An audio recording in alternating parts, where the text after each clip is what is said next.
장자권을 얻고야 말겠다라고 하는 그 일념으로 형을 속이고 아버지를 속이고 그랬던 야곱의 인생은 그 대가가 참으로 가혹했습니다. 장자권이 그 정도로 자신의 모든 인생 가운데 다 투자할 정도로, 장자권이 그 정도로 소중했던 거죠. 21년 동안 형을 피해 외갓집에서 숨어 살았던 야곱, 사랑하는 어머니의 죽음을 옆에서 지켜보지도 못했습니다. 어머니의 임종을 지켜보지 못하고 그렇게 고향에서 떨어져서 타향살이를 한 거죠. 가까스로 형과 화해는 했지만 4명의 아들을 통하여 낳은 자식들 간에는 그 내면에 알 수 없는 갈등과 서로 간의 긴장감이 자녀들 사이에 있었습니다. 급기야 형들이 11번째 요셉을 은 20에 팔아버리죠. 요셉을 팔고 난 후에 아버지에게는 짐승이 사랑하는 아들 요셉을 물어서 주겠다 거짓말을 했죠. 가장 사랑하고 가장 그들이 볼 때는 편애했던 요셉, 특별히 총명했던 요셉, 아버지가 요셉을 잃어버리는 그 아버지의 마음 어떻겠습니까? 잃어버린 아들을 통하여 야곱의 가슴 한복판에는 먼저 보낸 아들을 가슴에 묻고 돌 하나를 품고 살아가는 거죠. 야곱이 자신의 인생을 돌아보면서 노년에 스스로 자신을 평가할 때 나는 참으로 험악한 세월을 보냈다, 이 한마디를 표현했을 때 이 한마디로 자신의 인생을 이렇게 우리가 알 수 있는 거죠. 사도 바울은 하나님의 절대 주권을 말씀하면서 야곱과 예수에 대해서 로마서 9장에서는 이렇게 말씀합니다. 기록된 바 내가 야곱은 사랑하고 에서는 미워하였다 하심과 같으니라. 그런즉 우리가 무슨 말을 하리요? 하나님께 불의가 있느냐? 그럴 수 없느니라. 모세에게 이르되 내가 긍휼히 여길 자를 긍휼히 여기고 불쌍히 여길 자를 불쌍히 여기리라 하셨으니 그런즉 원하는 자로 말미암음도 아니요 다른 박질하는 자로 말미암음도 아니요 오직 긍휼히 여기시는 하나님으로 말미암으니라 그랬습니다.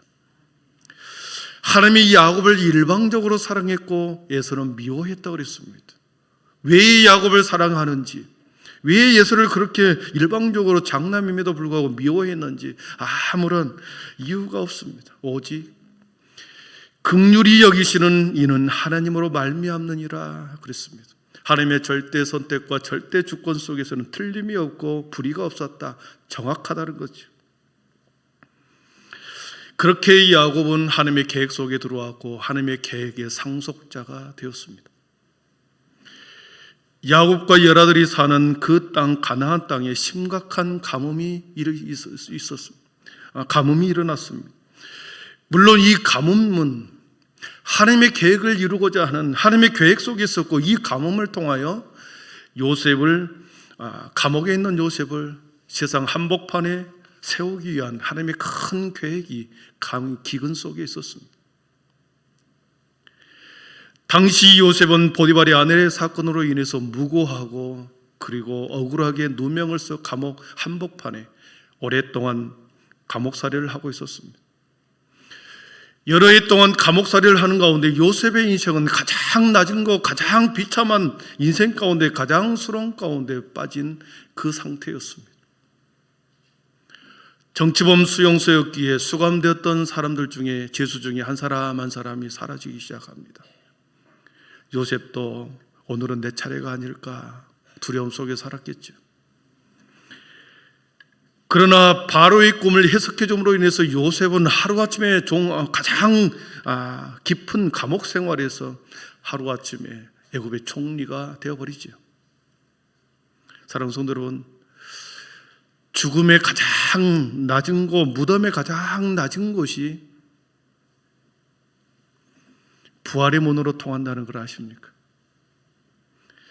깊은 밤중에 가장 추운 시간이 바로 새벽에 빛이 떠오르는 새벽 여명이 떠오르기 직전이 가장 춥다라는 것 우리는 알고 있습니다.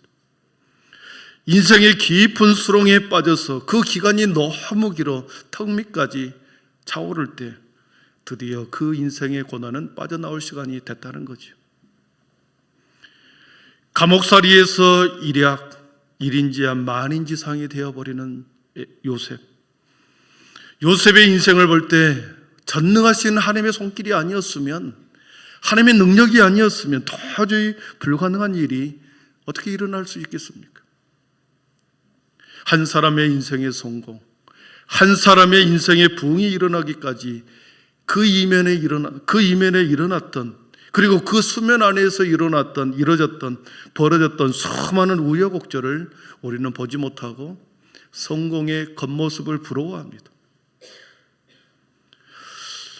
운이 좋았다, 폄하합니다. 부모를 잘 만났다, 우월한 유전자를 상속받았기 때문에 그렇게 성공한 것처럼, 그러면서 그 성공과 인생의 부흥을 폄하할 때가 있습니다.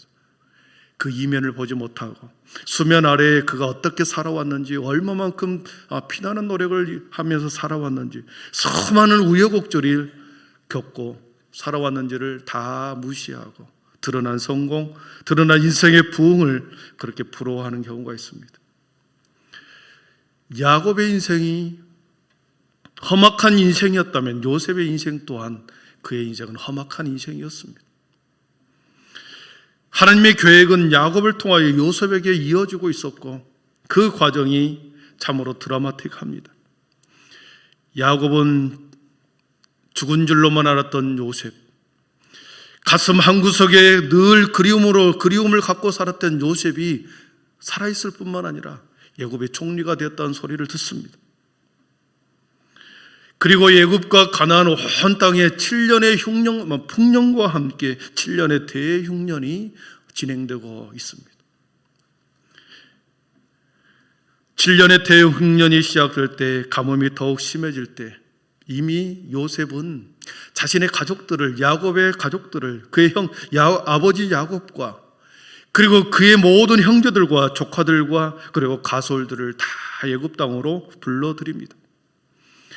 고센 땅에 불러들였을 때 그 가족의 숫자가 창세기 46장 27절에 보니까 모두 70명이었더라 그랬습니다. 어제 새벽에 보았듯이 번성이라는 주제 가운데 이삭에게는 딱 아들 2명을 주었습니다. 아브라함에게는 약속의 아들 딱 하나를 주었습니다. 이삭에게는 에서와 야곱이 딱 아들 2명을 주었습니다. 그러나 야곱의 시대에 와서 12명의 아들을 통하여 무려 70명으로 불어났습니다. 엄청난 번성이죠. 하나님의 축복은 30배, 60배, 100배라 그랬습니다. 2명에서 70명이 되었으니 35배가 된 거 아닙니까? 이러한 하나님의 축복이 올 한 해 동안 우리 가정 가운데, 여러분의 가정 가운데 있기를 축복합니다. 가족을 다 애굽으로 불러들였습니다. 우리 한번 바로 우리가 13절을 본문이 13절이지만 바로 위에 11절, 12절을 우리 앞에 화면을 통해서 같이 읽어보겠습니다. 요셉이 바로의 명령대로 애굽의 좋은 땅 람셋을 그들에게 주어 소유로 삼게 하고, 또 그의 아버지와 그의 형들과 그의 아버지의 온 집에 그 식구를 따라 먹을 것을 주어 봉양하였더라. 아멘. 가뭄이 시작되었습니다. 7년의 흉년이 시작되기 시작했습니다. 그래서 곡식들이 점점점 떨어져 갈 때 이미 요셉은 자신의 가족들, 조카들, 아버지를 애굽으로 불러들여 70명을 고센 땅이라고 하는 그곳에, 람셋이라는 지역에 하나의 터전을 잡게 하고 이미 이주를 시켜서 그들을 먹여 살립니다.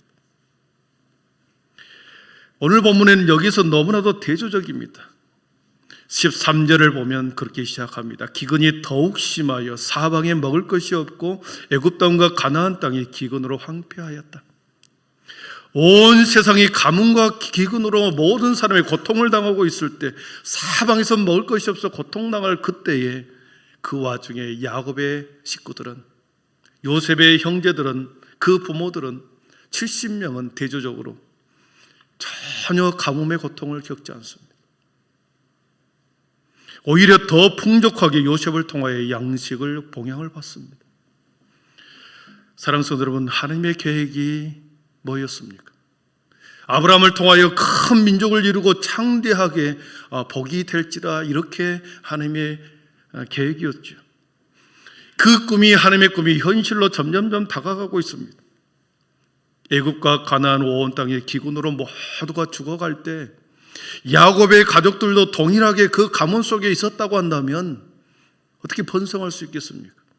그러나 그들을 하나님께서는 특별한 장소, 고센 땅 람셋이라고 하는 좋은 땅에 그들의 70명을 거기에 딱 하나의 요람에 담아서 그곳에서 보존하게 하고 그곳에서 계속해서 먹이기 시작합니다. 하나님의 계획과 하나님의 번성과 하나님의 부흥이 그곳에서 일어나고 있는 거죠. 세상이 가뭄으로 난리가 날 때 야곱의 가족은 오히려 더 번성하고 부흥하기 시작합니다. 만약에 요셉이 애굽의 공무원이 되었을 때 5급 공무원이나 9급 공무원이 되었다고 한다면 이런 일이 있었을까? 가장 높은 자리, 감히 쳐다볼 수 없는 높은 자리까지 올랐기 때문에 왜 당신의 가족들만 이렇게 편애합니까? 사람들이 그렇게 말하지 않습니다. 가나안과 애굽에 있는 모든 사람들을 오늘 말씀 14절에서부터 22절, 21절까지 그들의 돈을, 그들의 땅을, 그들의 가축을, 그들의 몸과 토지를, 그리고 그들의 마지막 그들의 몸까지 종이 되어 다 요셉과 바로에게 주어버리죠. 왜 우리들에게 돈도 빼앗고 짐승도 빼앗고 땅도 빼앗고 심지어 종으로 만들면서 당신들의 가족들만, 형제들만 특혜를 줍니까?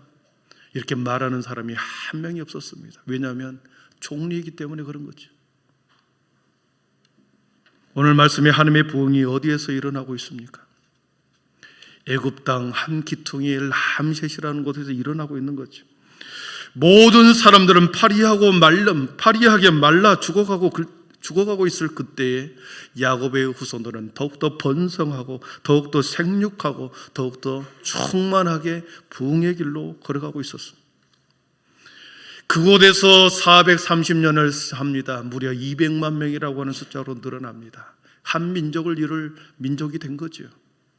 마침내 하나님의 뜻이 큰 민족을 이루겠다고 하는 그 뜻이 이곳에서 아브라함의 약속이 이루어지는 거죠. 말씀을 정리합니다. 하나님의 계획은 이미 창세기 1장 28절에 하나님의 계획이 인류를 향하는 그 계획을 창세기 1장에 기록해 두었습니다. 생육하고 번성하여 땅에 충만하라. 그리고 움직이는 모든 생물을 다스리라. 하나님께서는 이렇게 하나님의 계획이 번성하는 것이요, 충만하는 것이요, 그리고 생육하는 것이고 다스리는 복을 우리에게 주었습니다. 이 말씀이 노아와 그의 아들들에게 이루어졌고 또한 아브라함을 통하여 큰 민족을 이루겠다라고 하는 이 더 구체적인 하나님의 계획이 이삭과 야곱을 통해서 그리고 요셉을 통해서 마침내 430년의 기간 동안에 하나님의 계획이 이루어졌습니다. 사랑하는 성도 여러분, 하나님의 궁극적인 목적은, 하나님의 궁극적인 구원의 계획은 이스라엘 민족이라고 하는 한 민족을 통하여 구원의 여정을 보여주면서, 표본으로 보여주면서 궁극적으로 모든 민족을 제자로 삼고 그리고 구원하시라는, 모든 사람을, 모든 인류를 구원하시려는 하나님의 원대한 계획이 요한계시록까지 이어지고 있습니다. 하나님의 구원의 계획은 지금도 진행되고 있고 그 하나님의 구원의 계획은 우리는 그 구원의 계획이 우리는 이 시대에 함께 동참하는 하나님의 구원의 동역자들입니다. 한번 따라해 보겠습니다. 나는 하나님의 구원의 동역자입니다. 나는 하나님의 구원의 은혜의 동역자입니다. 하나님의 구원을 위해서 요셉의 시대에는 요셉을 들어 사용했고 야곱의 시대에는 야곱을 들어 썼다면 오늘 살아가는 이 시대에 하나님의 구원 계획에 저와 우리 교회를 통하여 여전히 구원의 계획을 이루어가고 있는 줄 믿습니다. 분명한 이 정체성을 가지고 하는 우리 모든 성도님들이 올 한 해 동안 동서남북으로 사방으로 흩어져서 우리에게 주신 달란트와 사명을 신실하게 열심히 최선을 다하여 장사하고 생명을 다하여 생명을 구원하는 일에 우리의 열심을 하나님의 구원 계획에 최선을 다하여 많은 열매로 맺어 이 수년 내에 부흥케 하소서라고 하는 이 하나님의 놀라운 비전이 우리의 살아있는 동안에 경험되는, 그리고 경험할 수 있기를 축복합니다. 기도하겠습니다.